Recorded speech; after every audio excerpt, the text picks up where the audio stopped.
একটা modal. Modal এর পরে আমরা সবসময় মনে রাখবো ভার্বের কোনো পরিবর্তন হয় না, এবং মোডালের কাজটাই হচ্ছে পুরো সেন্টেন্সে ভার্বের অর্থটাকে পরিবর্তন করা। অট টু এটা আসলে একটা মোরাল অব্লিগেশন বোঝায়। শুড কিংবা হ্যাভ টু এগুলোর সঙ্গে এর এটাই পার্থক্য যে অট টু মোরাল অব্লিগেশনটা বোঝায়, শুধু অব্লিগেশনটা কিন্তু নয়, moral obligation. I ought to love the country. We ought to love our parents. We ought to take care of our parents.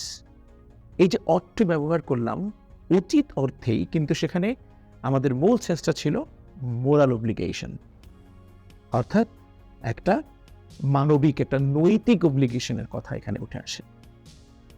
ওই যে বললাম we ought to love our country, we ought to take care of our parents, প্রত্যেকটা ক্ষেত্রে আমরা দেখব যে এটা একটা নৈতিক একটা বেসিস এখানে চলে এসেছে। ঠিক আছে, তো ought to আমরা সেসব জায়গায় ব্যবহার করব যেখানে মোরাল অব্লিগেশন থাকবে। রাইট? Thank you.